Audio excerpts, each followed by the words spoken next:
तर इथे तुम्ही पाहू शकता आज आपण सुरमई फ्रायसाठी घेतलेला आहे तिखट, हळद, हा स्पेशल आपल्या हॉटेल आहोजाऊबाईचा मसाला आहे, आगरी पद्धतीमध्ये बनवलेला आहे।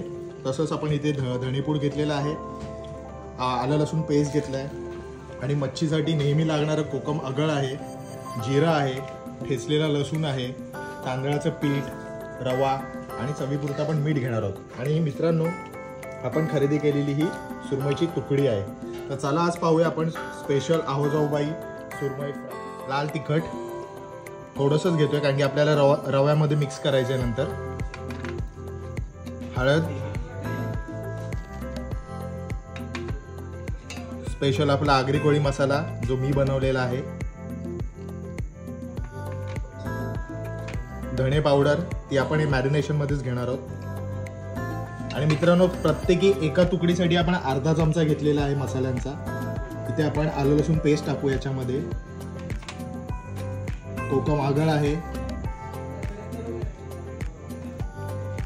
आणि मीठ।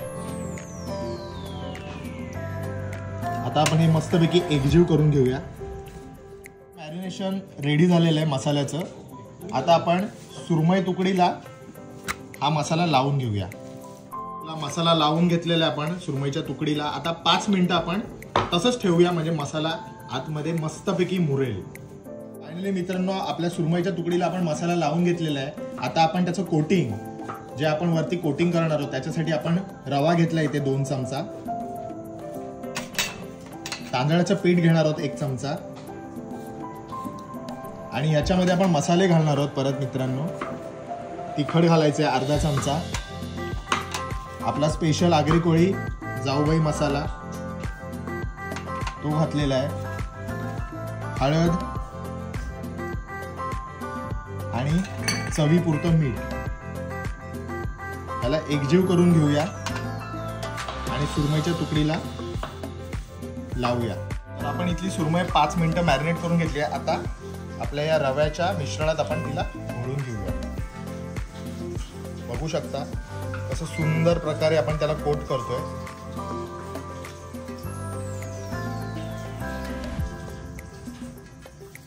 काहींना जास्त मसाला आवडतो, काहींना कमी आवडतो, पण आमच्या इथे जो फोटो आता व्हिडिओ काढतोय जो प्रथमेश देवळेकर त्याला जास्त मसाला लागतो म्हणून आम्ही इथे जास्त मसाला घेतोय। मित्रांनो आपण आपल्या आवडीप्रमाणे करू शकता।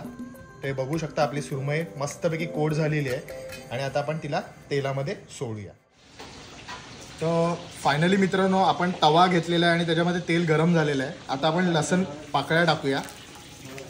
लसूण पाकळ्या ह्याच्यासाठी की त्यांनी खूप सुंदर असा टेस्ट येतं आणि वरून आपण जिरं सुद्धा घालणार आहोत। थोडं जिऱ्यामध्ये पाणी पडलेलं म्हणून ते तसं दिसतंय। आणि आता आपली सुरमईची तुकडी आपण सोडून घेऊया।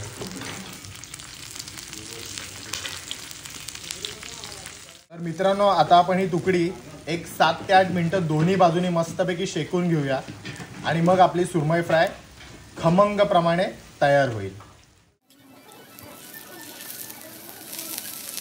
पाहू शकता मित्रांनो आपली सुरमई फ्राय तयार झालेली आहे।